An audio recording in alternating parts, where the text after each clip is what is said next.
Catterick on Wednesday afternoon marks the beginning of the flat turf season, both on Racing UK and the flat turf season proper 2011. And after that low-key start, it will flourish and blossom and burgeon, hopefully, into a wonderful year of summer sport. I'm delighted to say that to preview the whole season, to give you a flavour of what might unfold, who might be the big players, which might be the horses to watch and to follow, I'm joined here at Racing UK by Steve Mellish and by Mark Howard, author of Ahead on the Flat. And Steve, so much to look forward to. Author of nothing. Yeah, so much to look forward to. I'm really looking forward to it. We were talking off air, I don't know for why, but I'm particularly looking forward to this year. And just a quick start with a gripe that, again, that we've just been talking about. A lot has been made about it starting with Catterick tomorrow, hasn't it? And the same people don't moan when jump season starts with Toaster and Plumpton or whatever it is this year or whatever. Yeah. I think the press are incredibly anti-flat racing. I really do. I think they beat it at every opportunity. Point is, how on earth are you supposed to start it with a bang unless you started on Guineas Day? Frankly, who cares whether it's Catterick tomorrow or Timbuktu on Thursday? Exactly. Let's just get on with it and make a few quid. Exactly. I mean, you know, it's fine. I don't mind things starting low-key and building up anyway. What's wrong with that? You know, it works in most things in life. If you back the winners, you won't mind. Mark, your book, Ahead on the Flat. Yeah. Been so concertinaed, all the good action over jumps and the beginning of the flat season, that it's coming out after the Lincoln this year, but you've got some proper little treats in there that you're going to preview for us during the next couple of hours. Well, that's the plan, I hope. So it's just the last couple of years, it's probably got later and later when it actually comes out, but all being well, it'll be ready end of next week, around the time of the Grand National. But I think the key is, as long as it's ready, which all being well, it will be for the Craven meeting. If you change the name, I'll be behind on the flat soon. It usually is. Pull your finger out, Mark, come on. Ahead on the Flat, published by Mark Howard, available in all good bookshops towards the end of next week. Mark, just before we start in earnest, I want to ask you who you think might be the big players this season. For whom is this a breakthrough season, potentially, in terms of the humans, the trainers and the jockeys? Well, I think from the human point of view, the obvious ones, somebody like Mahmoud Al Zarouni, who had some high-profile winners last year, the likes of Ree Wilding. I think it's a big season for him. Henry Cecil, clearly, again, it's a big season, a real resurgence over the last 2 or 3 years. Frankel's a horse on everybody's lips, especially at this time of the year. So it's a big season for him. He's got a lot of highly rated 3-year-olds, which we'll discuss later in the programme. And I think at a lesser level, from a Northerner's point of view, I think a trainer, somebody like Jeff Harker, I think it's quite a big season for him. You know, hasn't got the firepower of some of the names I've just mentioned, but he had his best ever season last year, 18 winners, and he spent an awful lot of money at the sales over the last few months, especially at the October sales. I think it's quite a big year for him. And the man who rode most of Jeff Harker's winners last year, Steve, was Sylvester de Souza. Went over the 100 mark last year. Could be another good season for him, as it could be for any number of breakthrough riders. Definitely. I mean, I think the jockeys, if that's your bag, is a very interesting situation this year. With the Jockey Championship, lots of people are getting animated about, which is fair enough. We had a different winner last year, and Ryan Moore and Kieran Fallon supposedly making serious goes at it. I think what's really exciting about this season, sorry, I mentioned one other trainer, I think David Simcock's interesting trainer. I think he's progressed each time to establish himself with Group 1 wins last year, and he's got a classic contender this year, so a big year for him. What's most exciting though, Nick, we've got the Derby winner and the Oaks winner and Goldacova all staying in training. They never keep horses in training, do they? I mean, it's great. That's great to have the Derby winner and the Oaks winner coming back for their for 4-year-olds. Absolutely fabulous. And Sir Michael Stout and Henry Cecil continue their domination, it looks like, as well. Well, again, to echo what Mark said, it was a brilliant year for Henry Cecil last year, and he's got a lot of horses again and some really serious players, not just Frankel. Sir Michael Stout's as good as there's been, isn't he? And again, he looks sure to have a really strong year. Well, Frankel is one of the horses that we'll be focusing on, of course, in this flat season preview, because he has garnered most flat-based headlines during the course of the winter. Trained, of course, by Henry Cecil. He's unbeaten. He's the winner of the Royal Lodge by 10 lengths and the Dewhurst by as many as his jockey wanted. Frankel, he'll reappear in the Greenemont route to the Guineas, the Dante, and who knows, possibly even the Derby. Hooray was the winner of the Cheveley Park Stakes last season. Sir Mark Prescott has said today that she's not a definite participant in the 1,000 guineas. It remains the plan if they can get her there in time, and we'll be having a look at the 1,000 guineas. Mark Howard has a clutch of handicaps to follow, one of whom is Colt Bay. Now, he won't make the Lincoln, all things being equal. He'll probably miss the cut as he needs 10 to come out, but that doesn't mean there aren't viable targets for him, perhaps in good handicaps or even pattern company later in the year. Colt Bay, son of Hawkwing. And we're having a look at horses who are switching yards and might benefit from that change of scenery, one of whom potentially is Mount Athos, a winner at York Seaboard meeting, an impressive one at that. He is now in the care of David Watchman. He's owned by Marwan Kukash now, and he could well be making a trip to his owner's beloved Rudy for the Chester Cup 2011.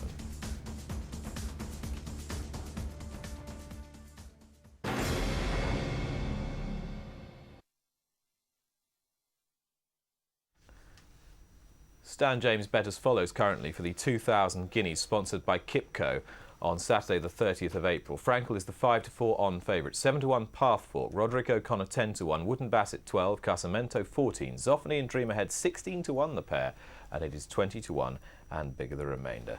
There is one quite clear and obvious departure point here, Steve, and it is this horse, Frankel. Yes, this is him winning the Dewhurst. In some ways, it was his least impressive, even though it was his most important win. He did a lot wrong this day. I think you were working there that day, Nicky. You'll remember he pulled very hard and it was almost intractable in the early stages, yet still came through and won. And I was there as a spectator that day, and he took an age to pull up, so I think he had quite a lot left. He's got an immense talent. I mean, prior to this, he won the Royal Odds by 10 lengths from a subsequent Group 3 winner. It wasn't like the form was rubbish, and he made a fantastic impression when winning a race at Doncaster. He is a highly talented, and unlike last year, where coming into this we were talking about Sir Nicholas Abbey, who had very good form, impressive winner of the Racing Post. I think there is much more substance in this horse's form. They are three very good performances he's put up. I mean, the second here, Roderick O'Connor, won a Group 1 next time out.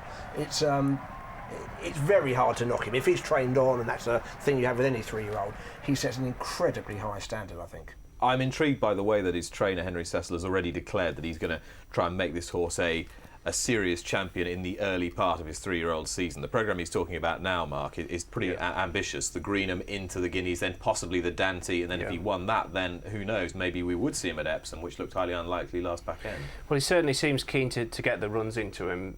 It's not really the fashion nowadays to necessarily have a trial, but with Henry Cecil, some of his good horses, he has had a trial, the Craven. He's going for the Greenham with Frankel, but to go Greenham, Guineas, Dante, then I assume Derby, provided everything goes to plan at York.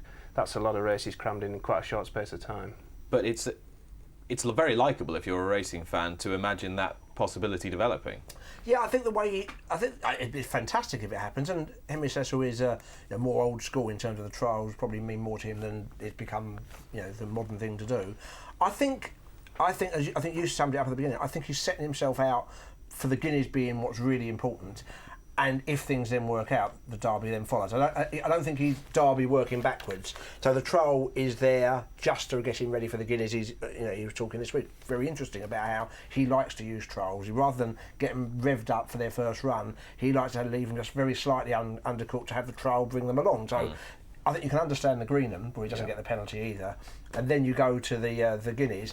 I think after that is then let's see what happens. And I think that's a really healthy approach. I mean, if it turns out, it may not. If it turns out like we've just described, that'd be fantastic, wouldn't it, for the first half of the year? Oh, surely. And he looks at this stage as if he's got a really decent crop of last season's juveniles to take down in the Guineas as well. Amongst them, Wooden Basset, of course, who won the Prix Jean-Luc Lagardère on Arc Day to give both Richard Fahey's trainer and jockey Paul Hannigan their first Group 1 success. And he was too free in the early stages, Mark, but he just kept pouring it on from the front. What we know about him from his exploits last season, he's an incredibly difficult horse to get past. Very, very tough. He's extremely tough. He won his maiden hours at Ayr when he won first time out. He was impressive that day. But to achieve what he actually did, 5 from 5, he won I would describe his wins in the sales races both as workmanlike. He didn't look an obvious Group 1 horse at the time, despite Richard Fahey. He was adamant he was a very good horse from day one. But to go and do this in Group 1 company at Longchamp in this manner, this was over 7 furlongs. I thought he got the 7 very well this day. I don't think the step up to a mile will be a problem. Well, especially how hard he pulled early in the race. That's right, and he's also shown his versatility on the ground. He's won on quick ground, he's won on slow ground. For the North to have a possible contender for the Guineas like that is excellent.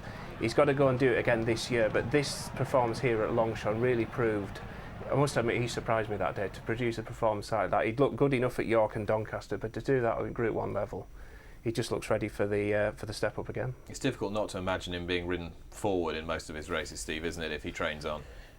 Yeah, I mean, that had a slight setback. I'm not sure exactly what that is, which you never like to hear, but never he's going to miss a trial and go straight to the Guineas, isn't he? I'm not quite as convinced about the trip. If he does get the money, I'm very convinced he's a top horse, and that his he was trained brilliantly, won a fortune last year and won the Group 1, and he got better and better. I like him a load as a horse.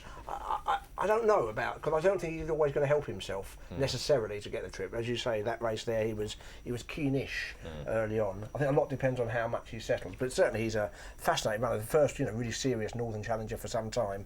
When we talk later on about a horse called Dream Ahead, there was a horse who came second in that race there called Tin Horse, and I'll refer back to it later. Tin Horse was unfortunate not to be slightly closer that day. He wouldn't have beat him, but didn't get the clearest of runs. I think that's sort of relevant. Well, let's move on now and have a look at Dream Ahead's win in the Pre-Morning. It was the first of his 2 Group 1 successes last season. 2 Group 1s as a juvenile takes a little bit of doing. This is where Dream Ahead announced himself as a real star, and you can see Tin Horse further back in the pack. Yeah, the red with the sort of yellowy hat, who gets no run in the race in the Jean-Luc Lagarde last time. This time he does, I think, have virtually every chance. And I think Dream Ahead showed a couple of things here. First of all, he showed he goes on good ground, and time suggested it was good ground. It was not soft ground on times.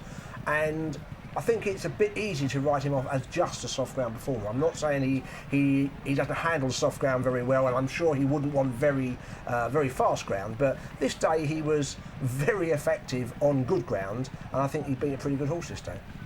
He romped home, of course, in the Middle Park Stakes, which gives the idea that he's a horse who's going to be much more effective when there's plenty of cut, because it inconveniences his rivals to such a great extent. If I were David Simcock, I would want that sort of surface. Obviously, I agree with that, and his action suggests he'd always want a bit of cut in the ground. I was just saying he's not absolute mudlark, which is sometimes it's a bit simplistic to say that. Whatever else, he is by a country mile the second best horse in the race on form. I mean, his performance in the Middle Park, whatever way you look at it, whatever doubts you might have about it, was still a stunningly good performance. The handicapper would argue that he's just about the best of last season's juveniles. I know he's got Frankel there now, but he's had to use a bit of jiggery pokery as of his initial rating after the Middle Park.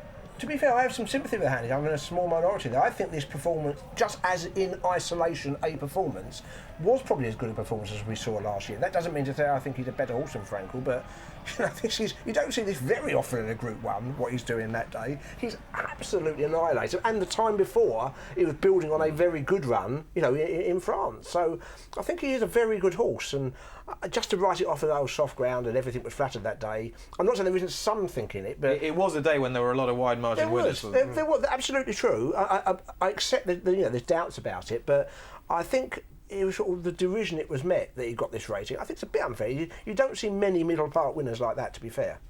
Mark, David Simcock, do you think that he will try and avoid Frankel if the ground is quick at Newmarket and go to Ireland or France? That's in the back of his mind. Well, I think the ground will probably dictate. I think if there's a bit more cut in France, possibly the tendency to go that route. But I do think the running a due horse, I would totally forget that performance. I just wonder if he got talked into running the horse that day, whether there was all the build that wasn't the Frankel versus Samid, who'd won so well, and probably it was a mistake to run him that day.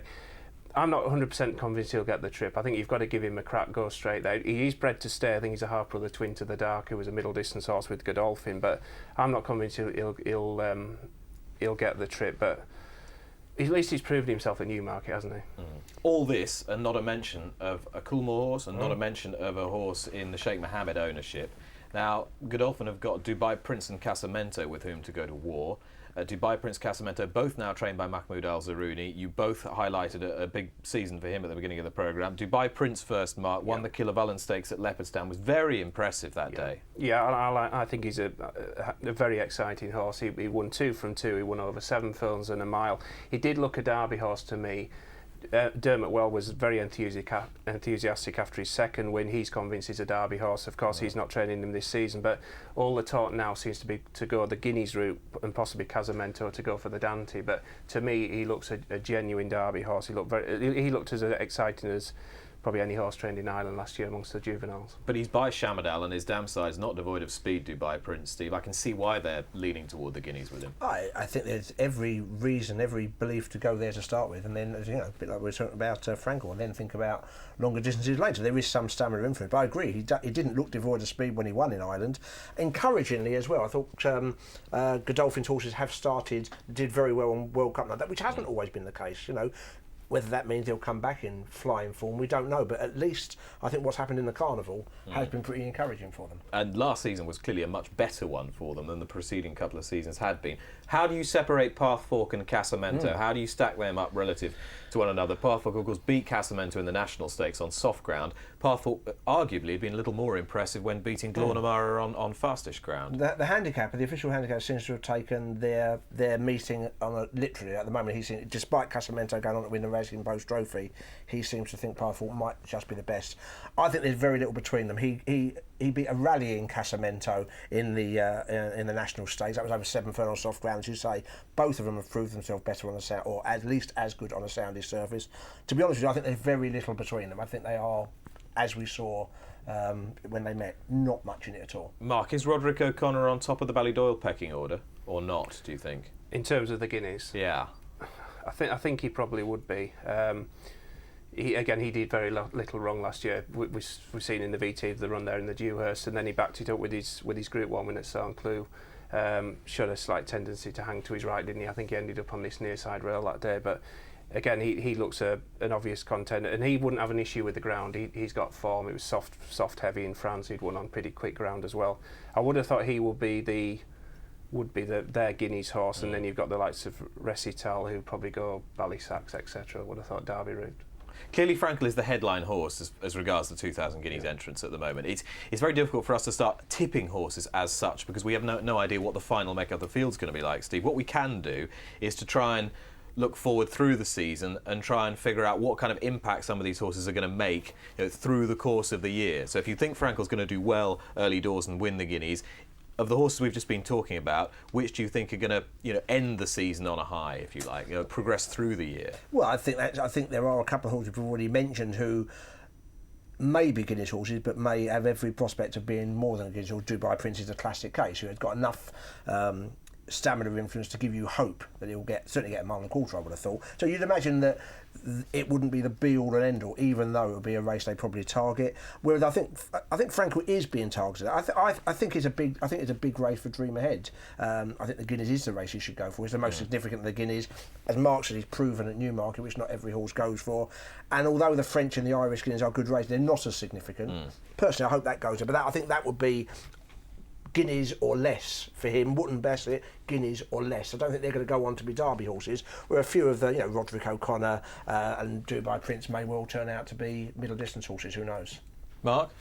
I like Dubai Prince. I don't say he'll win the Guineas, but I think he's a good long-term prospect. I see more of a Derby horse than a Guineas one. Frankel, you've mentioned.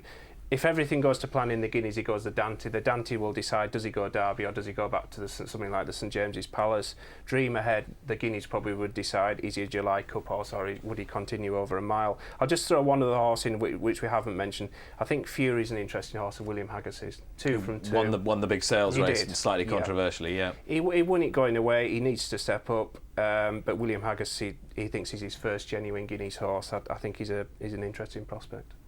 OK, let's now have a look at the fillies equivalent. Coming up in a few moments' time, we'll be assessing whether this filly can make the leap forward from being a very good and tough 2-year-old to a stellar 3-year-old. Is that 1,000 Guineas, as John Goslin's often said, the final 2-year-old race for fillies of the season? We'll discuss that in a few moments' time.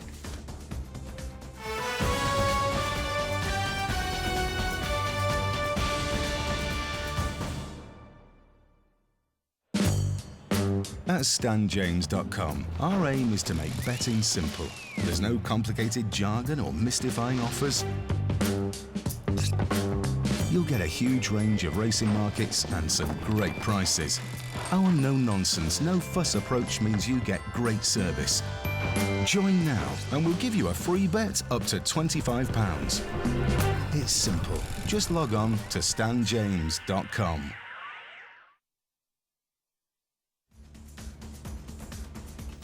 Now, here's news of a great offer for Racing UK customers for the 2011 John Smith's Grand National meeting, and in particular for racing there on the opening day of that meeting, Thursday the 7th of April.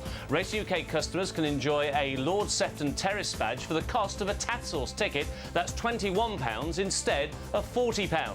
Liverpool Day features 7 exciting races, including one over the Grand National course. That, of course, is the John Smith's Fox Hunters, and it will be followed by live entertainment from the farm in the Aintree Pavilion following racing. To take advantage of this offer, visit www.aintree.co.uk, select Thursday 7th April, then Lord Sefton Stand Terrace. In the promotional code box, quote RUK11, that's RUK11, to apply for the discount. For more details, visit www.racinguk.com/Aintree offer, and the offer ends on Friday the 1st of April. And I promise you, this is no joke.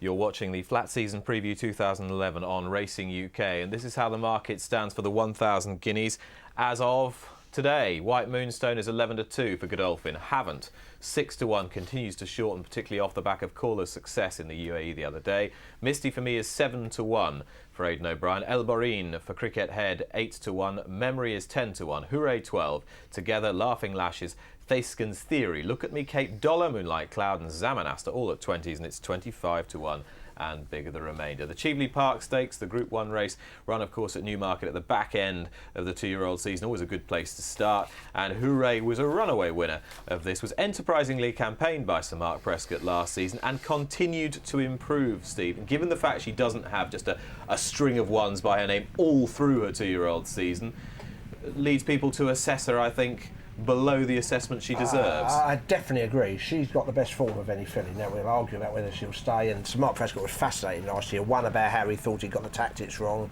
and two, about her pedigree, and he's had members of the family who didn't train on. He aired slight concerns about whether she'd train on 2 to 3 and about stamina, all those things. But the main difference, and I think I'm right in saying Sir Mark Prescott feels this, is that they changed the tactics on her. They felt that she'd just best to let her get on with it slightly. They tried holding her up in a few races, it didn't really work. And she's very reminiscent of Attraction, isn't she, a few years ago, in terms of go, and we'd have the same doubts going into this season. Will she stay the mile? There are definitely doubts, but that performance is the best performance any filly put up last year, in my view, any 2-year-old filly. If she's trained on, Mark, always the question we ask ourselves at this time of the year, you know she's going to be streetwise enough, and there'll be plenty of her rivals who'll have had 1 race, 2 races maybe, who are going to get lost. That's right, that's the big advantage she's got. She had 7 races last year, she showed a lot of speed, at least she's proved her versatility, she handles the track no problem at all. I would wonder how good that form was. I know she won well and she was well clear, but how strong was that Cheveley Park? Was that a genuine, I know it was a Group 1, but was it a genuine Group 1 form? You've got Rimth, who'd been beaten at air, Maquisib I didn't think was well drawn, Charnbury apparently blew up. She was impressive, I don't think there's any doubt at all, but the day she won the Cyrenia, she didn't look a Guineas winner to me. And you're in the business, really, of finding horses to make improvement that we can't see. I mean, that's partly what your methodology is all about, isn't it, when you're looking for 3-year-olds to do well in classics? That's right. A filly that Steve's keen on, we'll mention later on, is Havant. I thought she was much more impressive. I know she didn't win a Group 1 last year, but I think she's got more potential, a filly like her. Let's talk about Havant now, because she's got a Guineas and an Oaks entry, and she's a viable and realistic contender for both races. Definitely. First, the Guineas on class and speed, and second, the Oaks on pedigree, Steve. Michael Stout's got an awful lot going for him with this filly. She really is a fascinating runner. Like Mark, I was tremendously impressed this day. To be fair, you were very impressed when she won her debut the time before, so you backed her for the Oaks, immediately after her debut. This day I thought she was terrific. For a horse who only had the 1 run, to beat, it wasn't top company, but it was a competitive Group 3, and she's treated them with pretty much disdain. And pedigree, she's got more than most good 2-year-olds. She has got every prospect of staying 1.5 miles on pedigree. There is a ton of middle distance influences, and she's by Halling, who has a generalisation horses tend to improve with age like he did, and himself gets plenty of horses who stay 1.5 miles. So there's loads of encouragement. But both the performance, and I was struck by Sir Michael Stout's reaction at the time. You know, it wasn't like this is a staying filly.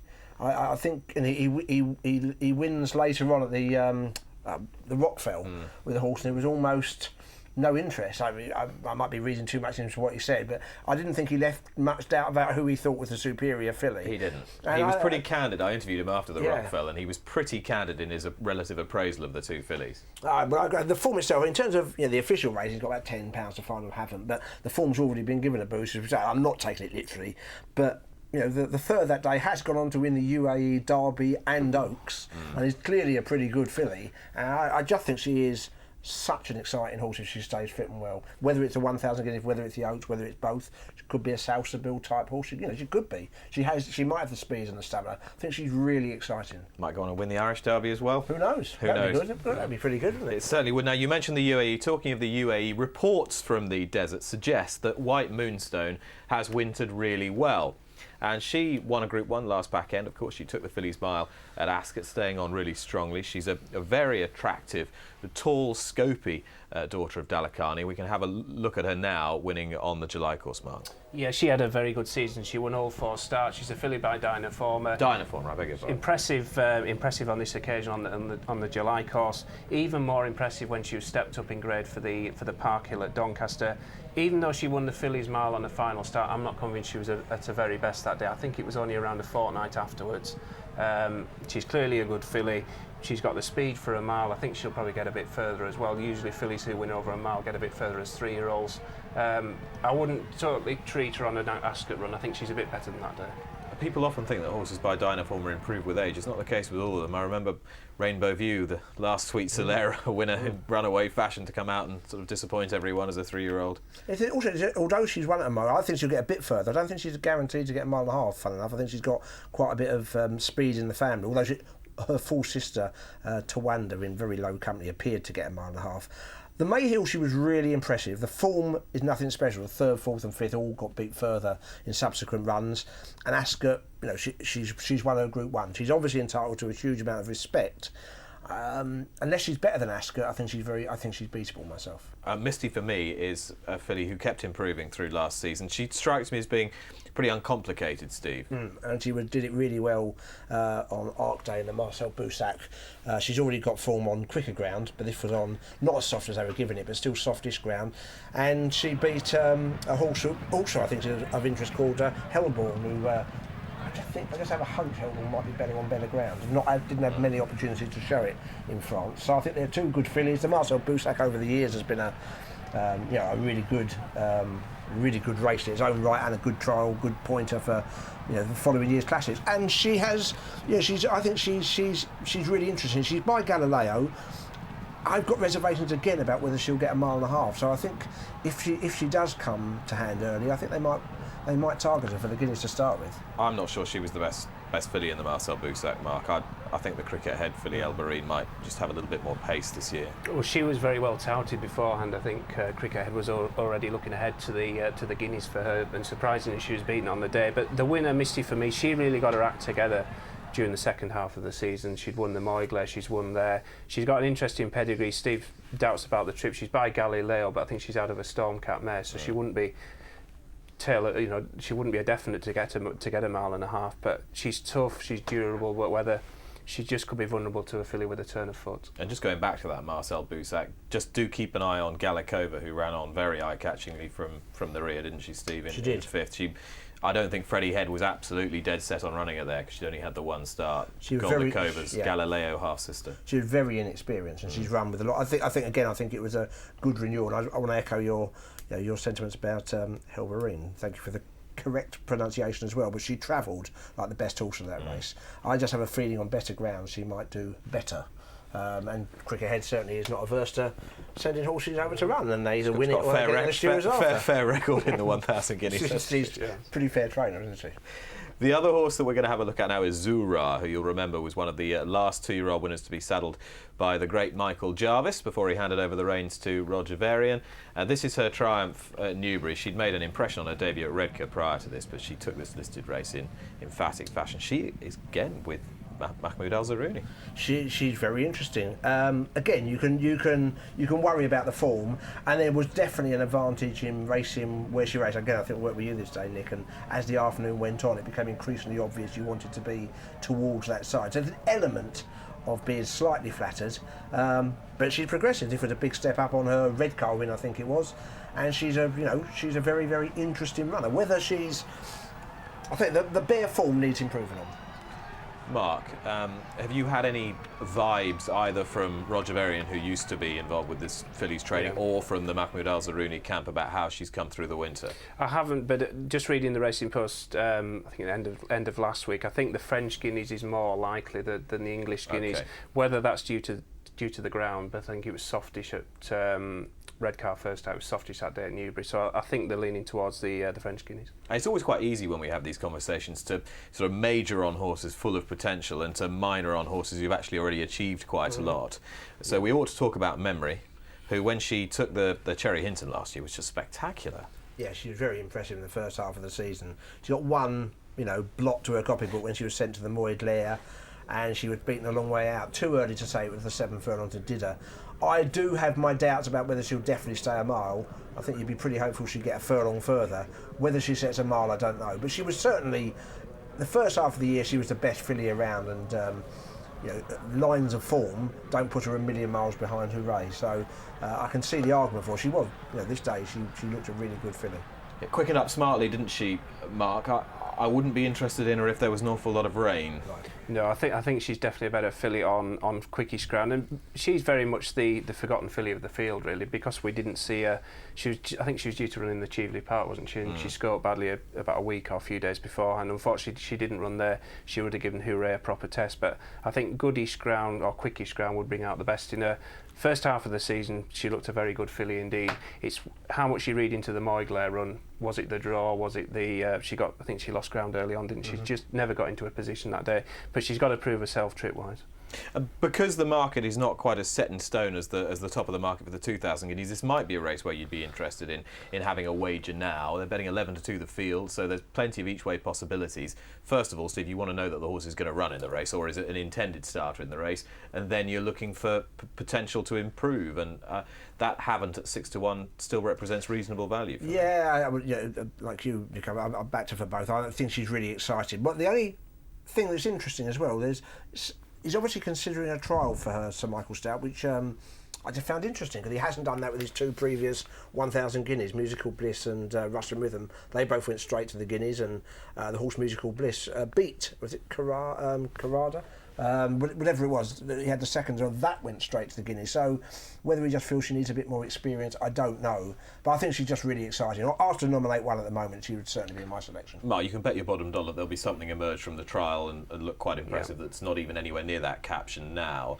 Can you shed any light on any horse that we've not mentioned, or have we covered all the ones that matter? The only other filly I would mention, I can't see how she can reverse the form with Havant, but I do think the second is the Osho Sharp Stakes, Look at Me of O'Brien's. I do think she's a very good filly. Whether she didn't like the track ideally, I think she could be good a mile and a quarter next season. I don't say she'll win a Guineas, but I think she's a good filly in her own right. If I had to go for one, I wouldn't disagree with Steve. I think she's good as Havant. She's proved herself at the track. I'm sure she'll be better when she goes a mile. This is the first season for a while, Steve, where Godolphin have gone into both classics with serious chances. At the head of both markets. We seem to say it every year, but this will be an even more important weekend for them than it has been in the past. Yeah, because the accepted school of thought now is that when they come back, they don't show their form. That's gone down, has now been accepted. But it wasn't like that in the early days. They used to bring horses back from Dubai who ran well. I think encouragingly their horses seem forward. It is a big one though, but you're right. They've got serious players, serious players in both Guineas. They'd be very disappointed if they run badly, but I think people will field against them because of the doubts about whether horses will come straight off a plane and do their best. Well, as you've heard, I'm sure, during the course of the morning, there has been a press day featuring horses from both Sir Mark Prescott and David Simcock's yard. Sir Mark, of course, trains Hooray. David Simcock trains Dream Ahead, who's a leading fancy for the 2,000 guineas. Powering our broadcast today, bookmaker Stan James. Their representative is Neil Maurice. He's been on this junket in HQ. Neil, you have news of Hooray from Sir Mark Prescott. Yes, I do indeed, and good afternoon, Nick. The news really to Hooray fans is not that good, to be quite honest with you, because Sir Mark was very forthcoming in his assessment of where he is with this filly at the moment, and he did say that as things stand right now, she would be possibly a little bit less unlikely than likely to run in the race. He said that she hasn't grown particularly well through the winter, and is not eating and thriving as well as he would like it to do at the moment. He does take that eating factor as a major yardstick as to how well a colt or a filly is doing at this stage of its classic preparation. And so his final gambit as we left the stable was that for him it must be no better than an even money chance that Hooray would be there on the day to take a chance, and consequently we've pushed Hooray out to 14-1 from 12. Which horse has attracted the most interest in recent weeks for the 1,000 guineas, Neil? It's been, as I said yesterday, Nick, of the two markets, the two guineas markets, the 1,000 has been the least lively of the two. But it did spark into life to some extent this morning, because we did catch the eye of Sir Michael Stout beavering his way off the gallop as we arrived. That, of course, is the Rowley Mile gallop. And I believe that Havant had done a bit of work that was particularly impressive, and consequently we shortened her up to 6-1 from 7. And at the moment of the leading contenders in the race, Nick, Havant is the one who has really taken this market and shaken a bit of life into it. It really did need a bit of life, and she's provided that today. That's the Kipco 1,000 guineas. The Kipco 2,000 guineas, Neil, Frankel, market leader, odds on with you? 4-5, very strong. Has been 4-5 for the last 10 days or so, Nick. And absolutely, I believe, talking to a very good judge here this morning, they've tried a few new things with him in terms of working him round a bend. And while last year, I believe Henry Cecil was a bit concerned about the thought of him coming down Tattenham Hill, based on what they've done up to now, that might not be so much of a concern. And should he be impressive when he goes to the Rowley course in early May, he may well indeed be targeted at the Derby, but that's something that we can only speculate on at this stage. Indeed so, Neil. You've been at David Simcox this morning. You've seen Dream Ahead. How did he look? Well, he's an imposing individual, Nick. He's done ever so well in terms of growth. He's a massive individual, and if you were to look at him and not know anything about the form lines that he's shown over various distances up to now, you'd have to say he looks like a sprinter. But David Simcox is very keen for him to run in the Newmarket Guineas if he possibly can. The going, of course, will be the key factor in that decision, because being such a big, heavy-topped horse, he doesn't want any firmness in the ground whatsoever. And should the ground be on the firm side of good here at Newmarket, well, he won't run in the Guineas, and he'll be switched to one of the other Guineas in Ireland or France, where he's much more likely to get his favoured cut. But David did emphasise that his goal is, if at all possible, to run him in the Newmarket Guineas. You've got some Dream Ahead specials for us, Neil. Well, he's a 16-1 shot for the Guineas, and that has been pretty static for a while now. But we're also offering 4-1 that he finishes either first, second, third or fourth in the race. And you can take 66-1 about Dream Ahead winning the Guineas and then winning a race at Royal Ascot. So fundamentally, the special there is quarter of the odds first 4, Dream Ahead.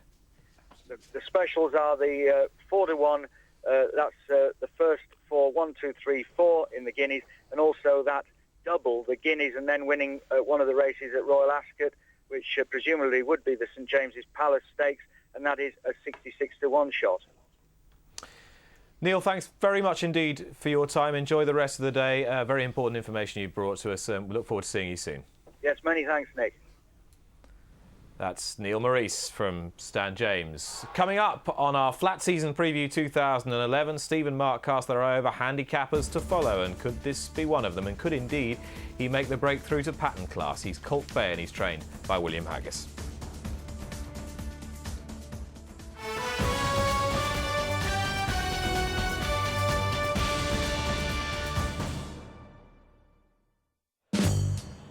At StanJames.com, our aim is to make betting simple. There's no complicated jargon or mystifying offers. You'll get a huge range of racing markets and some great prices. Our no-nonsense, no-fuss approach means you get great service. Join now and we'll give you a free bet up to £25. It's simple. Just log on to StanJames.com.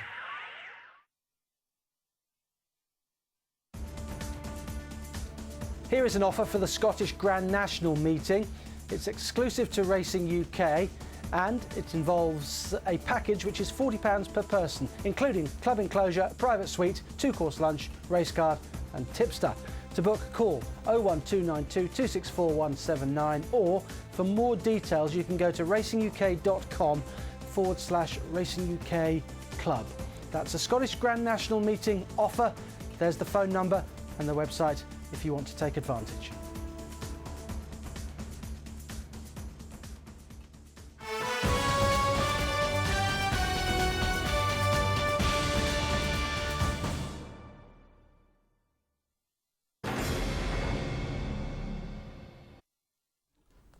You're watching Racing UK's flat season preview of 2011. Now, Steve Mellish has rushed off to avail himself of the 66-1 that Stan James were offering about Dream Ahead winning the Guineas in any race at Royal Ascot. So, well, Steve, you busy yourself with that project. It's not true. Mark Howard is going to give you his handicappers to follow during the course of 2011. This is where Mark takes centre stage and we just sit in the wings taking pot shots. And you're going to start. You're going to start, Mark, with a horse trained by Jim Goldie, and this is the age-old improved over hurdles since last rated on the flat routine. I've picked Circus Clown, hoping he will do what his stablemate Tilly Toodlam did last year. If you remember, he racked up a sequence of wins of 5, having done well over hurdles. Circus Clown hasn't been with Jim too long. He went to him at the start of the season. He's only had 3 runs over hurdles. He's won twice, including on this occasion at Ayr. Started life when he went to Jim's off 91 over hurdles. He's now 113. Flat racing wise, he's rated 47. He's 0 from 6. As I say, Tilly Toodlam, when he started life this time last year, he was 45. He's now 65. He won 5. So I'm just hoping he will repeat it. It might be asking too much for lightning to strike twice, but he's with the right fella. This is why we buy Mark's book, isn't it? Because the likes of you and I we're just too busy doing other things during the winter to even think about stuff like this. 47 is insulting, isn't it? It is very interesting. You start off in pretty lowly company, for starters. That could be the biggest problem, finding a race for him. Getting him in. Couldn't it? I'm sure Jim will do it. Great shout, Circus Clown, for Jim Goldie. Next is a horse who is with a man who specialises in getting the best out of horses who've lost their way a little bit. Just tell us about Courageous. He does. He's trained by David Nichols. He's won the Ayr Gold Cup, I think, 6 times already this century.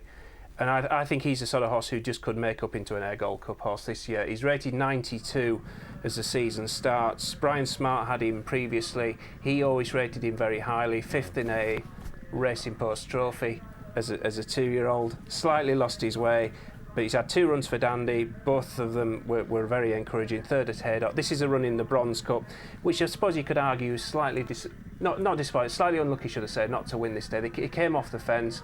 It's easy to say now, but had he stayed on the rails, he may well have beaten Cheverton. Point is, Steve, there's absolutely nothing between horses who run in the Bronze Cup and horses who run in the Gold Cup. If they're in form, these sprinters, they're going to strike at that sort of level.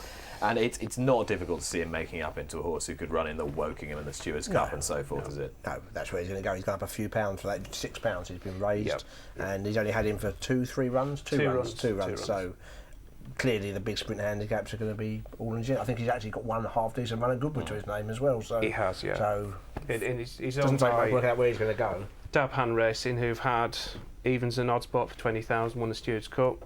Regal Parade bought for 16,000, won an Ayr Gold Cup, 2 Group 1s. And Courageous was picked up for 28,000. And they also owned, albeit with a different trainer, the Tatling, picked up That's for right. a song from Michael Bell, won the King's Stand at Royal Ascot. That's right. So Courageous could be their latest success story. Now, Roger Charlton will be hoping for a good season. He's certainly got enough high-quality, well-bred bloodstock to go to war with, one of whom is owned by Her Majesty the Queen, and we have not seen this horse, Mark, for nearly a year. Be fascinating to see how he comes back. That's the big key with him. How he apparently had a serious injury which did keep him off for the second half of the season. He was due to go for the Britannia. It's how he bounces back from that injury. But the form of this race at Newbury is extremely good. He finishes second. He's in the Queen's colours behind Mizan, who is now rated 109, fifth in the Guineas subsequently. Gramercy was third, rated 98 now. Oasis Dancer, who's now 105, and Rebel Soldier, who won a Gordon Stakes, 114 before he went to the Far East. It's funny talking to Mark off air. At this stage last year, or in May last year, the handicap was most interesting. I had a real theory on this occasion. I don't know if he could pan back a furlong again. It was dominated by horses who raced towards the middle of the track. It may not look it at the end, but if you watch them all the way through the race, there was definitely an advantage. The second horse home in the part of the course he raced was Oasis Dancer, who improved, bolted up at Newmarket last time out and turns up in a sort of a listed class horse. That was the second home in the part of the track where he raced. I thought he was really interestingly. I know they've melded it, they sort of come together a bit now, but it was dominated. You'll see even at the end, it gives you an idea of what happened. And most of the horses who raced around it, they were quite strung out. I think it was a much better performance than it literally looks, that's all. But the injury is obviously the worry. Oasis Dancer's the grey horse there, nearest to you. The winner is Mizan, who was pretty good, and the runner-up was High Constable, the horse that you think could go on from that. And you looked at him in the paddock that day at the Greenham meeting, and you thought he's a pattern class horse in appearance. Definitely. He's a really nice-looking horse. He's already won over further. I'm sure a step to a mile, a return to a mile plus has got to suit him as well, hasn't it? The obvious race, if everything went to the plan, given the connections, would be the Royal Hunt Cup, wouldn't it? Yeah. For obvious reasons. He's a mile. I think a mile will turn out to be his trip. If they don't blow his mark before then, you see, because he's just the sort of horse who could come out, couldn't he, in the next month or so and absolutely bolt up. He's 92 rated now, so 92 wouldn't get you in a Royal Hunt Cup, I'm sure. No. So he's got to play it quite carefully, haven't he? He's got to fine-tune his rating. Will he get in the Newbury race, the Spring Cup? He probably that will be a possibility. Close, and that would be you might get. So, the injuries you worry, but the ability is definitely there. Well, let's have a look at Colt Bay. I mean, he's been garnering plenty of headlines recently because he's been a leading fancy for the Lincoln, which his trainer William Haggis took last year with Penniston. He's not going to get in all likelihood, Mark, and if he doesn't get in, he won't run in the Consolation. Apparently race. not. According to William Haggis, he won't run in the Consolation, and he would probably run in the Spring Cup, the race you're referring to at Newbury, at the Greenham meeting. He's rated 92 also, 3 from 5 last year, didn't race as a 2-year-old. He's bred to improve with time as well. He's a half-brother to King's Apostle. This is his win at Newmarket, wins it well off a rating of only 74 on this occasion. He's won since at Southwell. He possibly wouldn't want very fast ground, but he's a lightly raced horse. It wouldn't be a big surprise if he ended up being a listed stroke Group 3 horse. Son of Hawkwind, not everyone's cup of tea. No, but there's nothing. No, exactly. There doesn't appear anything wrong with his attitude, and he improved 18 pounds, I think it was, in the season. So clearly, in the right hands as well. We began this programme by talking about trainers who could not necessarily make an impact, but who could have an important season.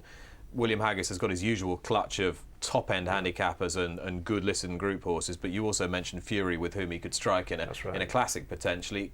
It could be a very bountiful 2011 for him as well. It could be. He has some good 2-year-olds last year. You're hoping they will train on and progress again as 3-year-olds, but he's also got a strong team of older horses.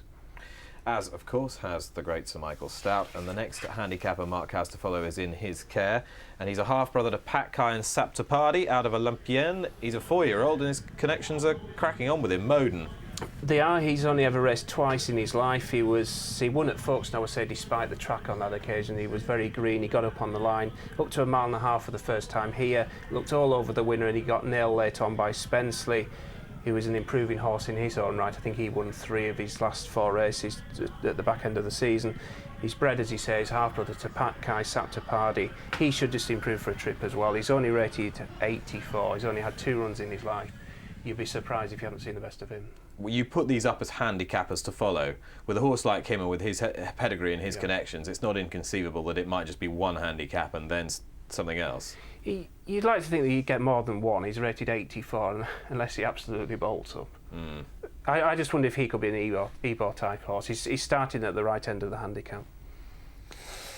Again, that's the time of the year where that was really solid all-weather form. That's the time of the year where all-weather racing is it's significant. You get some good handicaps, and the horse he beat him there was just a banging form. Kieran Fallon got on really well with Spencer. I think he won next time off a £6 higher mark. So the form is there for all to see. It's really solid form.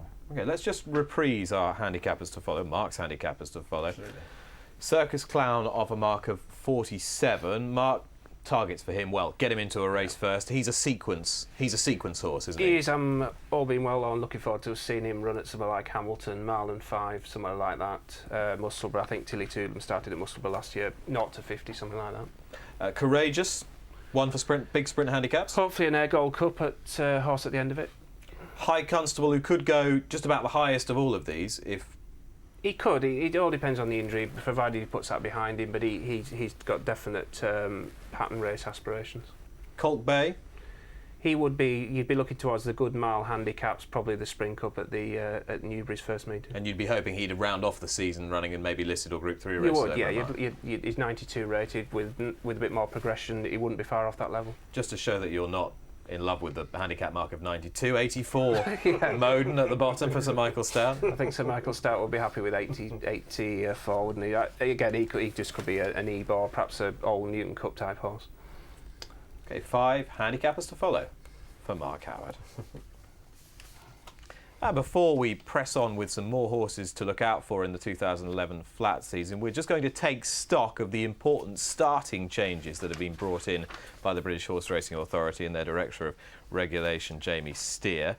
Plenty of courses affected by the new starting mechanisms, and they are the flat courses that race right-handed, because there is now going to be uniformity insofar as that stall 1 will now always be to the inside. Of course, that will also have an impact on straight courses where there's a right-handed track, because the highest stall will now, of course, be the lowest stall. Let's have a look then at which courses will be affected. Ascot, Beverley, Carlisle, Folkestone, Goodwood, Hamilton, Kempton, Leicester, Musselburgh, Newmarket, Ripon, Salisbury, Sandown and Windsor. So the stalls classified as right-handed tracks will be numbered in ascending order from right to left. So normally you'd be looking for a horse on a sharp track with an inside draw, and right-handed you'd be looking for a horse drawn in the highest stall. Now this is how it will look at Kempton Park.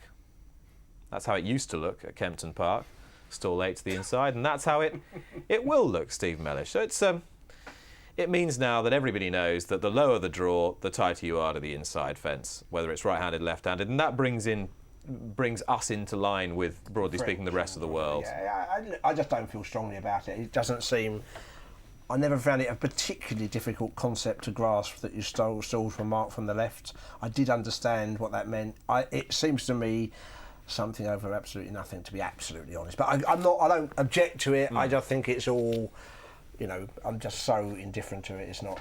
I can't tell you. I can see the reasoning behind it. A bit of fine-tuning, isn't it? One on an international level, and second, Mark, if you are new to the game, it's quite straightforward. The lower the number, the nearer you are to the inside. Just a bit of uniformity, I would have thought, isn't it? And then you don't have to think about it left or right-handed. But we have straight courses that they don't have. That's a slight difference. It just seems a bit weird when you see a sort of 7-furlong race at Newmarket where it's going to happen because it's officially a right-hand course because of that one bend a mile and a quarter out.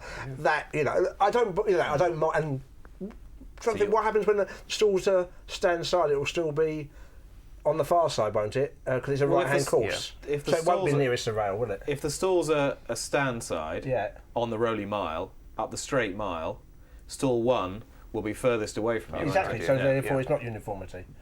See what I mean? I just think always having it from the left was perfectly understandable. Once you have Newmarket as a right-handed, I can see why it works on a bend. Right. But you get a straight track, it's the complete opposite. I mean, in a sense, what they're trying to say. Stall 1's going to be out in the middle of the Rowley Mile, isn't it? The clerk of the course at each of these courses will continue to adopt their current practices, where they position their. Right. They could continue their starting practices on a straight course. Well, so still current practice on a straight will be course, on the stand side. So right-handed it's only on the round course where track. it's inside. Yeah. Okay. As I say, I'll go back to the original quote. It just seems to me to be something over nothing, really. Okay. Well, we'll press on because we don't want to labour this point. This is, I think, a slightly more important initiative from the BHA. It's a new rule of racing that gives power to the race day stewards to declare a horse a non-runner after the race has been run. So it's overarching discretion, effectively, to try and make things fairer for punters. Consequently, bets on such horses which have palpably lost all chance at the start will be fully refunded to the punters, and where applicable, Rule 4 deductions would apply to all other bets. Now, I'll show you an example of where this might have been applied. This is the 18th of September 2010. The horse's name is Regal Approval. Newbury Nursery, and you'll see Kieran Fallon is not even on the horse. He is on the superstructure of the stalls. says no to the starter, he's got his hand on the stalls and the starter lets them go. That horse was a runner. If you back that horse, you lost your money. Now this new ruling, Steve, will enable people to get the money back. Absolutely approve of that. If the horse himself is, just doesn't start because of his own temperament, they're still deemed a non-runner. And I think that personally, I'm in favour of that, because I think sometimes you can, you factor that in. But something like that, palpably, the horse had absolutely no chance at all. And no, I think that's a very good idea, personally. Excellent idea, excellent idea. I often called for it. Why can't the stewards just say, right, that wasn't a runner, money back? Exactly. The new provision will not apply in cases where A, the gates open properly but the horse chooses to plant at the start, be fractious or refuse to race. So that's always been the case. If they refuse to race through mulishness, then it's like a first fence faller. And B, the gates open a split second after the rest of the field. An existing protocol exists for such circumstances. Yeah, that's fine. That seems fine to me. Sensible, Mark? Yeah, I agree with that. Certainly didn't get a run for your money if you backed that Hughie Morrison horse in the shot we just seen. I'm finding it almost impossible to play devil's advocate to this one. No, good. Yeah. And there are a number of other initiatives which start from Wednesday the 30th of March. You can see there, you can load a riderless horse into the starting stall. You can load certain horses by reversing them into the stalls. You can leave a starting stall closest to the rail vacant where possible. And you can permit flexibility on a number of stall handlers in exceptional race day circumstances. Let's just take those one by one. Loading horses riderless into the stalls and loading horses by reversing them into the stalls with the front gate open. That's just common sense, isn't it? Absolutely. Enabling horses to have the best possible chance of starting. Absolutely. The idea of them is to get the horses into the stalls, and if it makes it easier, of course it's got a good thing. Again, it's happened in other countries, hasn't it? I have no idea whether it's more dangerous to do that, but I presume safety feasibility studies have been carried out. I'm sure there will be. Yeah, as you said, the objective is to get the horse in the stall. So whatever means, do it. Leaving a starting stall closest to the rail vacant where possible. I suppose that means that there's just a little more room for horses to fan out from the gate. Might it be a little less trouble inside the first few hundred yards? Yeah, again, I'm sure that makes, especially for a 2-year-old, that might make some sense. No, I'm fine. It seems sensible. The whole of these initiatives seem pretty good to me. The final one, they're permitting flexibility on number of stalls handlers in exceptional race day circumstances. Does that mean they can have fewer stalls handlers or more stall handlers? Yeah, you'd Both ways, you'd I like to suppose. think. You'd like to think it edges towards the latter, though. Yeah, I'm just hoping that it doesn't mean that if there are relatively few runners, they mean they can save a few costs. Yeah, I agree. I'd have to see how that works in practice. I was hoping it means that they are allowed to have more. Jamie Steer will be at Catterick on Wednesday afternoon, and he'll be talking to us here on Racing UK in advance of the new flat turf season. He's the Director of Race Day Operations and Regulation for the BHA. So there will be a few things that will be changing during the course of the flat season. We'll be back in a few moments' time to talk about horses that might be running in some of those races, either right-handed or left-handed.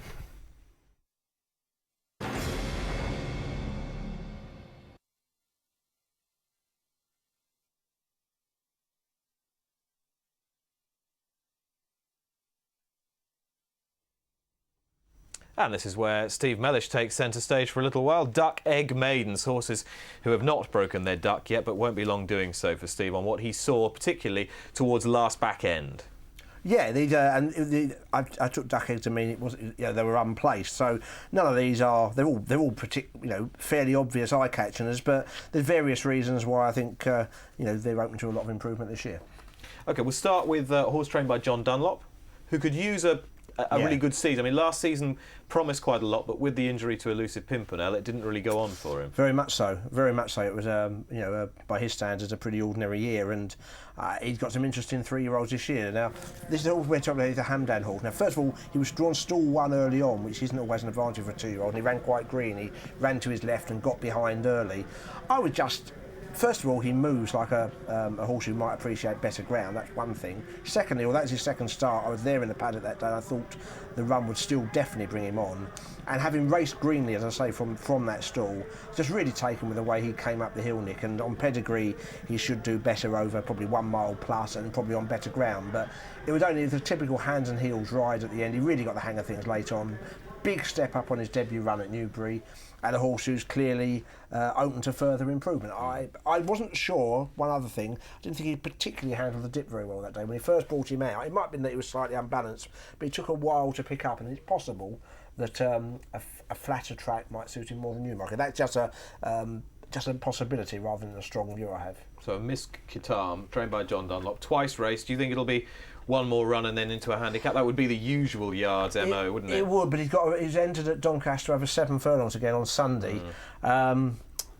You can win maidens and go into handicaps, can't you? You know, that may well be. I think 7 furlongs will be the minimum trip for him personally, but I am very interested in how he gets on Sunday. And habitually, in days of old, John Dunlop, Mark, was always a trainer quick out of the blocks. He'd always have a good early part of the season. He did, yeah. He's usually very, very fast out of the blocks. Remember the Craven meeting not too long ago? He had 2 or 3 winners. As you said, he probably didn't have his best year last season, but he has got some interesting prospects. That's just one of them. I think he's got 2 or 3 really potentially well handicapped 3-year-olds this year. Now, see, part of this is born out of the fact that you really enjoy these back-end Newmarket 2-year-old races where you can pick out horses who you think are open to plenty of improvement in these early season 3-year-old handicaps or won't be long breaking their maidens. Yeah, I think they're great. They're great. You know, it varies meeting to meeting which are the strong ones, but I think they're really interesting. They're next year's good horses. You can see a lot of them obviously don't turn out very good, but you can, spot some, every so often some gems, and they're always fascinating. Lyric Street is a horse that you're interested in. Lyric Street's a horse by Hurricane Run, trained by Luca Cumani, who was 3rd on debut to Western Aristocrat. Yeah, well, the duck egg is Macarat, who's 5th in the same race. That's the horse, again, the Hamdan horse who gets Mr. Break, and you'll see under very sympathetic handling from Tal O'Shea, runs on up the hill with, the horse was never more than just nudged along. Lyric Street's interesting for a different reason. He had more of a race, if you like. He's a horse in purple. First of all, he's a really good-looking horse, Nick, and he's middle-distance bred through and through. This was a slowly run 7 furlong race, trained by Luca Cumani, who rarely gets his 2-year-olds buzzed up. I think he's run with enormous credit for a horse who could have won a lot further. But Macarat was just, if you follow the Hamdan horse through, seriously has never been more than nudged along, and gave me the impression that at the very worst he was the second best horse in the race that day. Should we have a look at it again? This is Macarat we've highlighted for you. Follow the Macarat first of all then. He's a horse who, he missed a break slightly, found himself behind in a slowly run race, first time out, perfectly understandable, and from that moment onwards, in a sense, you got the feeling they thought the race was lost, and after that it just appeared to be educational, and he just what you'll see here. What the jockey does now, it never gets any more earnest than this, and he really gets the hang of things up the hill, runs on nicely. Now, how strong this race is, I say it was slowly run, who knows, but he gave the impression, I think you'll agree, that he's capable of an awful lot more once he learns to go. And I say he was green early on, that's the reason he was behind. Lyric Street is a different animal entirely in terms of one's going to be a 7 furlong miler, maybe slightly 4. I'd be amazed if Lyric Street isn't a 1.25 miles, 1.5 miles horse, and for him to run as well as he did in a slowly run race from the yard, which invariably has 2-year-olds not buzzed up on their debuts, I thought was enormously promising, and it's a Derby entry. Macarat, one of those eye catchers, Lyric Street the other, Mark. Lyric Street by Hurricane Run, who really started to make an impression toward the back end of last season. Do you see him making a big breakthrough as a stallion this year? I think so. He had a very good season, and I agree with everything Steve said about those two. Lyric Street in particular, I went to see Luca Cumani in February. He's got very high hopes for him. He said anything he achieved last year was a bonus.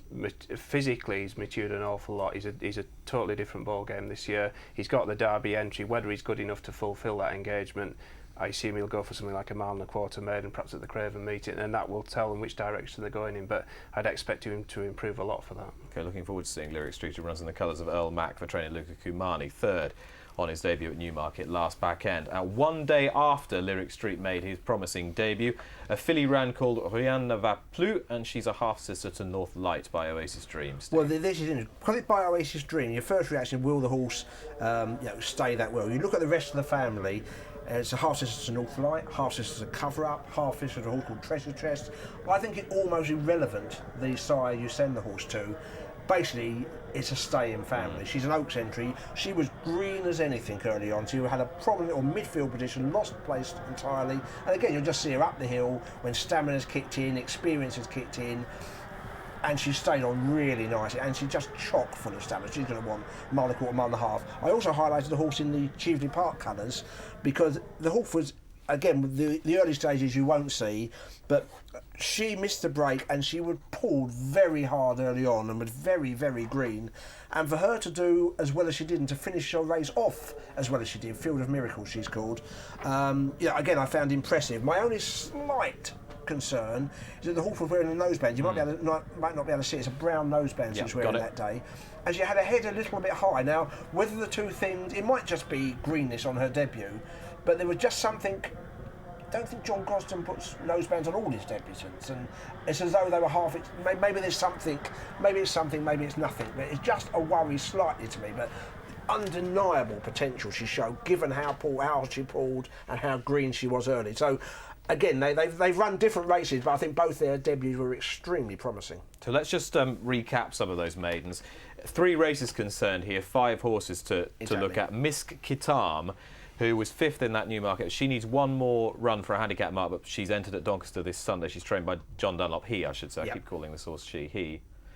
7 furlongs to a mile, something like that. No, I would think it's hard on breeding because it's a bit of both. I would thought probably eventually one mile and a bit further. Definitely got the ability to win a maiden, but handicaps long term.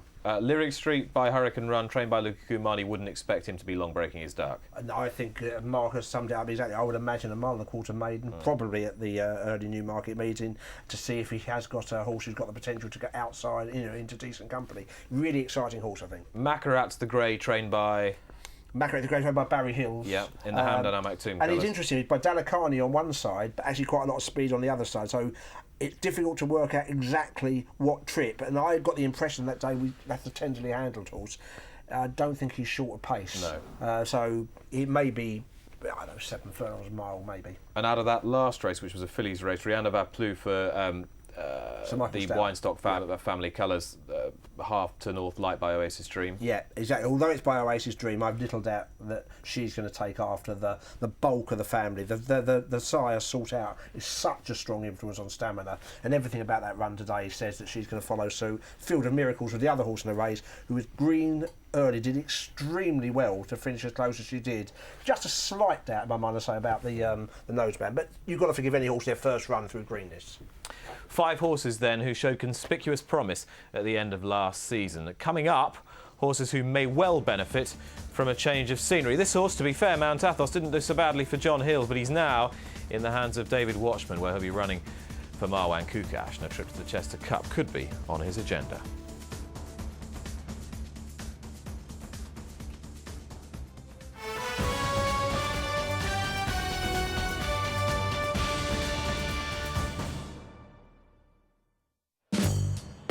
At StanJames.com, our aim is to make betting simple. There's no complicated jargon or mystifying offers. You'll get a huge range of racing markets and some great prices. Our no-nonsense, no-fuss approach means you get great service. Join now and we'll give you a free bet up to £25. It's simple. Just log on to StanJames.com. Mark Your Card is the betting-based programme an hour before the first race every Saturday on Racing UK. No, it's a good decision to tune in to Mark Your Card because we are a team that you can rely on. This is the programme where you can get involved though, so please do email us. We've got 4 meetings for you this afternoon all across the country. A chance to study the form on all the big races and to have your say. Tony, if you're watching, it wasn't me, all right? It was Alan from Leeds. With the usual suspects providing you, the punter, with everything you need.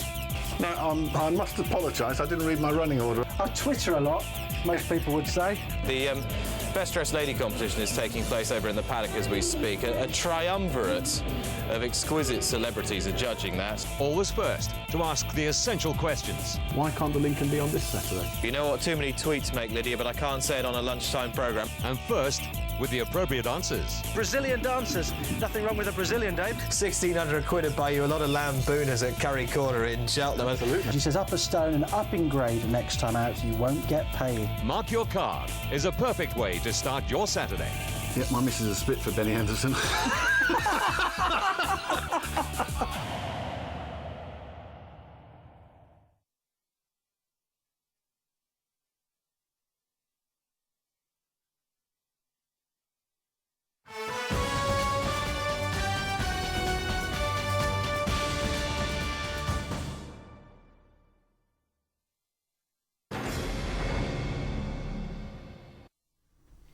Does what it says on the tin. Mark Howard has been beavering his way through lots of important stables for horses who might make an instant impression. 2 juveniles, 4 3-year-olds. Mark, you started Newmarket with Jeremy Nazida. I've picked a couple of 2-year-olds just to try and vary it a bit rather than just pick 3-year-olds. I've got to admit, both of the 2-year-olds I've picked have come via Harry Herbert of Highclere. The first one is Fairest, who's a 2-year-old filly trained by Jeremy Nazida. She's by Elusive Quality. She cost $72,000 when she went through the sales ring. Apparently she's working nicely. She's a strong filly. She just could be a Royal Ascot filly first. Queen Mary filly or Albany filly? Possibly either or. Just too early to say. Okay, Graphic. He's a colt trained by Richard Hannon. He's by the first season sire Excellent Heart, who did very well on the racecourse himself. Again, he's a possible Royal Ascot type. He's been pleasing the Hannons by all account. We know how well the Hannons did last year with the 2-year-olds, 120 winners. He's got nice breeding. Cost $48,000 at the sales. He's highly regarded. Okay, then we move on to the 3-year-olds, and it could be a huge year for Roger Verry in his first season with a licence to take over from Michael Jarvis. He's got nearly 150 horses, I think, hasn't he? He has, and he made a good start with Lahib at the weekend in Dubai. He's got any number of potentially good 3-year-old, unraced 3-year-olds. I've gone for Kota Sass. I just got the impression, speaking to Roger, that he liked him a lot. He was unable to run last season for whatever reason, I think niggling setbacks, etc. But he's matured during the winter. He describes him as a horse with a lot of presence. He liked him a lot. The next one is trained by Ed Dunlop. You'll already heard plenty about this horse because the pedigree speaks for itself. The last two are already well touted, even though they haven't seen a racecourse. Voodoo Prince is a colt by King Mambo. He's out of Ouija board. Again, he worked very well last season. I think he had a problem with the knee, which just prevented him seeing a racecourse. But every jockey, according to Ed, who rode him in work last year, liked him an awful lot. He's a sort of horse when he makes his debut, which could well be in the Wood Ditton at the Craven meeting. I don't think it'll be a big prize. Yeah, he's by King Mambo out of Ouija board Voodoo Prince. And World Domination is the last one. World Domination's already in most lists for big middle distance prizes. He's already in the list for the Derby. I think he's as short as 16-1, even though he's never seen a racecourse. He'll probably be one of the talking horses of the spring. Horse who's got a big reputation, extremely well bred. He's out of Reims of Verse, who won an Oaks, of course, for Henry Cecil, related to many volumes. He's clearly got a big reputation. He's got to go and do it on the racecourse, but you could see him running at somewhere like the Craven meeting in the Commander-in-Chief race that he won a few years ago. Yeah, Empire Maker hasn't really had a star this side of the Atlantic yet. Promising Lead did well enough for him as a filly last year, but he could do with a classic horse, couldn't he? I was trying to think of some of the top horses side by him, but I'm struggling. And just as regards the way you put these together, Mark, you bring all these trainers, you talk to them.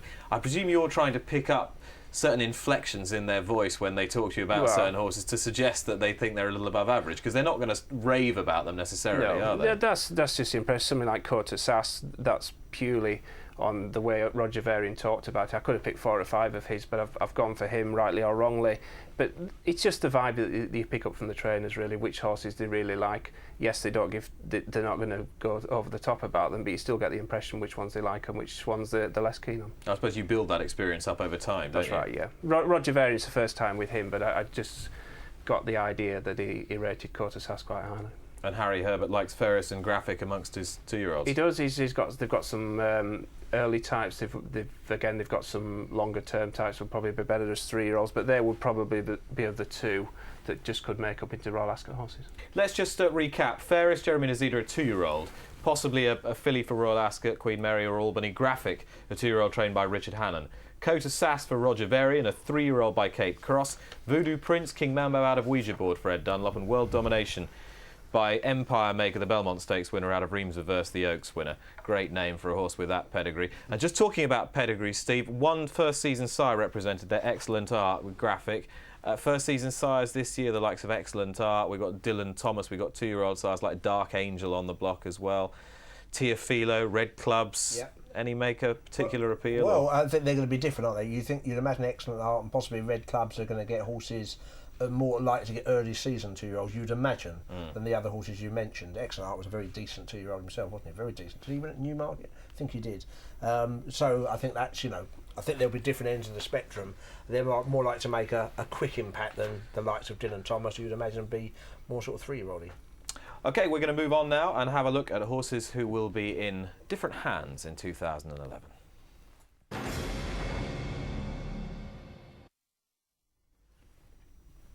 And we're going to start off with a horse who's had a couple of trainers. 21 runs in total. Started off life with Richard Hannon, was more than useful. Had a indifferent season, in truth, for William Haggis last year, but is now in the hands of that man who seems to have the magical elixir unlocking horses. Latent talent. He's David Nicholls, of course, and the horse, Mark, is... The horse is Bonnie Charlie. Dandy was, as he is every year, he was very busy at the end of season sales last year. I've picked him on the basis that he's well handicapped on his old form. He's rated 85 now, once 109, very good 2-year-old when he was with Richard Hannon. This was arguably his best performance last year. He finishes 8th behind Equiano, who did very well himself last season. He's only beaten 5 1/4 lengths. This was off 104. He's off 85 now. William Haggis, even though he doesn't train him, he thinks he's the sort to do well for Dandy. Dandy's very pleased with him. He's settled in well. We know how good he was as a 2-year-old. He ran well in the Horace Hill. Just typically difficult as a 3-year-old. Things didn't work out last year. Could be an opportunity for him to bounce back. Wasn't he gelded as well at the end of the last season, which I think he was. I'm not certain. He could be. I couldn't swear. I thought I read something about him being gelded, which won't be a bad thing either. It won't be a hindrance, but I could have picked 4 or 5 of Dandy's that he's bought. Something like Sam Moritz would be more high profile, but I'm just going off the handicap mark, 85. Well, you saw how close he was in the exactly, Palace House there, right. and running on too. He was 104 there, he's 85 now. If he can get the sparkle back, he could be fairly treated. Is he a horse for 6 furlongs or 5 furlongs? I would have thought 6, but... I think he's a 6 furlong horse, and I don't think he wants the ground too quick. I think he's a good ground horse. Well, David Nicholls will know where to place him for sure, but off a mark of 84, he's got options of plenty. The next horse has been dispersed from Andrew Balding's yard, has gone to Michael Dodds, and he is Breakheart. He has, and we might see him at the weekend. He won't get in the Lincoln, but he could he will get in the Consolation. I'm hoping he may do what Sweet Lightning did for Michael Dodds last year. He bought him from Willie Muir's, and he improved him. He bought Breakheart. I think he was a private sale. I don't think he went through the public ring. He's now with Michael Dodds. He had some good handicap form last season. I was there when he won one day. He ran well at the July meeting at Newmarket. This is a run at Newbury in the John Smith Stakes. He's only beaten 3 lengths by 40 Demami, and we know how he's got probably pattern race aspirations himself this season. He's not beaten far. He's versatile, a mile and a quarter. He could be an interesting runner at the weekend. I'm not convinced that he really gets a mile and a quarter that well when it's strongly running good company, Steve. Yeah, that the impression I had last year is that, sort of 8 furlongs or maybe 9 furlongs, but a strongly run mile. He travels well in his races, doesn't he? Because early on, wasn't he quite keen in a few races? Yeah. But I think a strongly run mile, I think, is ideal. The other thing is that people will think, well, Andrew Balding, would he be getting rid of him if he still had potential? But he's always had a pragmatic approach to trading horses, particularly if it means the owners can reinvest. Yeah, I think all trainers have to do that. There's only so many, boxes to fill, and and Sweet Lightning. Well, he had another horse from another yard. He had Thin Red Line, didn't he? Exactly. Yeah. So I think Michael Dodds is it maybe not as well known as Dandy Nicholls for doing that, but certainly got a good track record for him, for reinvigorating horses anyway. Yeah, he's not got all the Stobart horses this season, has he, Michael Dodds? They've been spread around, and Richard Hannon's got Dubawi Gold, and they're in various different places, but he's still got a good core. That's right. He had the 2-year-old whose name escaped me, won at Lingfield on Saturday. That was with Michael last year. He's Dubawi Gold, yeah. That's right. Yeah, he's gone to Richard Hannon, and he also released an unraced horse called Danehill Dante, which he thinks he's very good. That's now gone to Hannon as well. Might be another one to keep an eye on, as might this filly, Mahedian Lady, who has switched stables for different reasons, has gone from Michael Bell to Luca Cumani, gone across town. Like her, I think she's an improving filly, and she's bred to come into her own over middle distances. She's by Hurricane Run. She's out of a Darshan mare. She ran a good race here, finishing second at Newmarket. She was tried in one of the big sales races at Newmarket. She wasn't disgraced, and she rounded off a season with a very easy win at Yarmouth. Luca Cumani had a filly last year, Contra Dance, if you remember, came from Brian Meehan. She improved a lot. She was starting off a rating of 75. It's a different ball game with this filly, but I think she could improve, especially as she goes up in trip. I would think something like an Oaks Trial would be a possibility. She's a half-sister to Distant Memories, so she's bred to be good. That's that age-old cross, isn't it? The Darshan mare with the saddle as well, Stallion. It's fantastic breeding, isn't it? And it does scream middle distances, doesn't it? You'd imagine that she's going to, as you say, mile and a quarter plus. You'd imagine it's what's going to suit her. Next horse is a horse we've been flagging up quite a bit during the programme, Mount Athos, who was an impressive winner of the Melrose at York. Takes a pretty good 3-year-old to to win this race because they were all lightly-ish raced and improving. And although he wandered around under pressure, he kept pulling out plenty. He's now with David Watchman. He's now with David Watchman. I thought he travelled very well in this race. He runs around late on, as you can see now in the shot. He's a well-bred horse. He's a half-brother to the Great Gatsby. Had a good season for John Hills last year. He's up to 94 rated. 190,000 he went through the sales ring.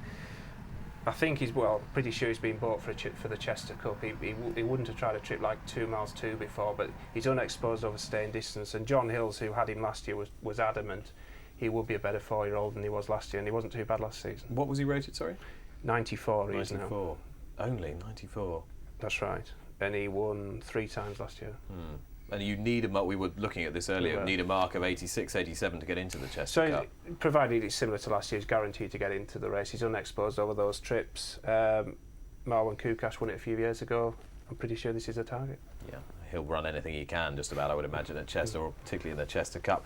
The next horse has gone to a trainer that Mark was mentioning at the beginning of the programme, Jeff Harker, who had an excellent season last year, but somewhat unheralded. It has been spotted by our eagle-eyed Mark Howard, and he's picked up Oratory, which is a big buy for him. I've picked him out. He was bought for 44,000, as mentioned at the start of the programme. Jeff bought a few horses. He paid 70,000 for Ginger Jack, but I picked out Oratory. Thought he could be ideal for something like the Thirst Cup, which is a 0 to 100. He's rated 90 here. Good run behind Distant Memories at York. He's only beaten half a length off 91. He's a pound lower now. He possibly wasn't the most straightforward of horses last year, and his win to run ratio is not great, 1 from 14, but it wouldn't be a surprise. Smaller yard, he could improve him, and mentioned the Thirst Cup. I think that would really suit him. Yeah, and to be honest, Steve, he's the sort of horse who a few years ago you'd be expecting, even with his slightly patchy record, to be making a lot more than 44,000 guineas. Absolutely, I couldn't agree more. It ran in good handicaps last year, and it's a good call. I think the target, I think a sharp left-handed track would suit him absolutely ideal. I agree. But I was surprised when you said 40,000. I mean, it's a lot of money, but in terms of bloodstock, it's the horse has got loads of ability and isn't that badly handicapped. It's not the worst, I don't think. You just need one good hit, don't you? And you're pretty much there with it. Definitely. Let's have a recap as to these switching stables horses. Bonnie Charlie has gone from William Haggis to David Nichols, 42,000 guineas. Breakheart was a private sale, was unsold at Tattersall's for 100,000. So you'd imagine he fetched somewhere around that sort of money, going to Michael Dodds from Andrew Balding. The Hedian Lady hasn't been sold. It's just a stable switch on the part of the owners. Michael Bell to Luca Kumani, daughter of Hurricane Run. Mount Athos, John Hills, has gone to David Watchman. I think there was a Coolmore connection with this horse originally. It was gone to David Watchman for Dr. Marwan Kukash, and he might well go to the Chester Cup. 190,000 guineas for the 94 rated horse. And Oratory, Richard Hannon to Jeff Harker, 44,000 guineas, and could be a bit of a stable star for a man who had a good year in 2010. The 2011 flat turf season begins on Wednesday at Catterick Bridge on Racing UK. Racing UK launches the flat turf season. 2:20 the opening race, the William Hill Home of Racing Apprentice Handicap.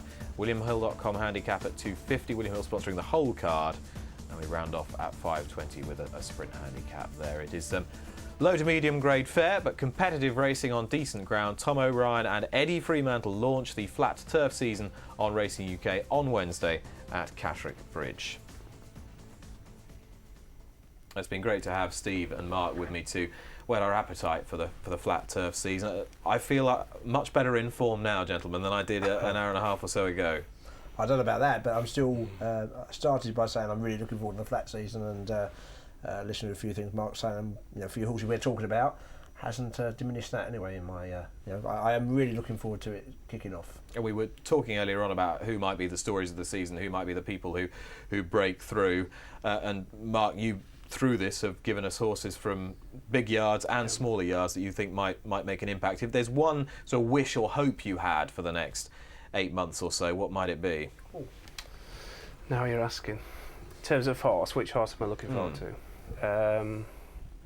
Who's not Frankel? Who's not Frankel? Can you ask Steve while I think of something? I'll ask Steve while you think of something. In terms of class, I'm really looking forward to Havant. I think she's really exciting, and out of the dark horses I've mentioned, I'm particularly interested in Lyric Street. Lyric Street, the Hurricane Run horse trained by Luca Yeah, Cumani. who knows how standard? But this is the time of year you just imagine. And obviously 99 times. I remember being with you here one day where I tipped a horse of Walter Swinburne's, who I think to this day has never won a race since. So I'm fully aware that these can make you look silly. It's looking forward to something catches your imagination, just like the way it looked and the way it's bred. By contrast, of course, lest we forget Workforce, who you were all over on this very broadcast 12 months ago. Every dog has his day. So sometimes it worked out. Now, have we been rabbiting long enough for you to? I think looking for see how Luca Cumani gets on this season. I think Steve's mentioned Lyric Street. Couldn't have started much better with Precipice. I think he's got a stronger hand with his three-year-old maidens at this stage. Kurt Hill's a horse that we haven't mentioned. Good horse. I think he's a very promising horse. Born, we haven't mentioned of the older horses. I just think he's got a very strong all-round year, and it'd be great to see him back. And Kieran the old Fallon days. riding for him on a regular basis. That's not right. bad. Such a successful relationship last season. Let's hope it continues to blossom. We've got all sorts of little intriguing news points as well. You mentioned Kieran Fallon possibly for Luca Cumani, might pick up a lot of rides for Mark Johnston as well. Mahmoud Al-Zaruni, how will the division of Labour be sorted out in the Godolphin camp between him and Said bin Sarur, who will come out on top of that little private battle? Where will Frankie Dettori spend his time? Fascinating. Ballydoyle jockey we haven't even mentioned. Yeah, absolutely. Again, that is fascinating. Will Joseph O'Brien be winning classics for his father? Not impossible. No. I think that's the plan. He won a race not claiming, group race on Saturday or Sunday, whatever it was. So yeah, I'm sure that would be the. He would like to push his son forward. That's for sure. He'll be champion trainer. Do you think? Could Richard Hannon do it? What about Henry Cecil? Could Henry Cecil do it? He could do, yeah. A lot depends on Frankel. Well, Frankel midday, he's got a pretty strong hand. World domination. That's right. It's always a risk, isn't it, to name a horse like that. World domination could end up in a cellar at Catterick. I would think you're taking a chance, but I like Fairest instead of those names. That's a nice name for a potentially decent filly. And champion jockey? I know it's not your bag, but it's not my bag. But I think Ryan's more the best jockey, so I hope he wins it. I suppose. Somebody suggesting Sylvester de Souza to me. I think you could probably get a pretty good price. Yeah, had a tremendous year last year. If he could kick on again. But I think Ryan Moore, it'd be difficult to beat. I think Neil Callan in the handicap's an interesting bet. If you can get him with a 35 lead or 40 lead stable over jockey for Roger Varian exactly, as well. yeah. Again, fascinating. Really, and Philip Robinson at Clyde Britton, which started well on at the weekend as well. It's all exciting. Oh, so many things to talk about. But unfortunately, it's great stuff. We're out of time. If you've just joined us, you can see it all again in just a few moments. Steve Mellish and Mark Howard, thank you very much indeed, both of you, for what's been a thoroughly entertaining hour and a half look ahead to the flat season 2011. A reminder, it all begins on Wednesday on Racing UK at Catterick Bridge. See you there. Bye-bye.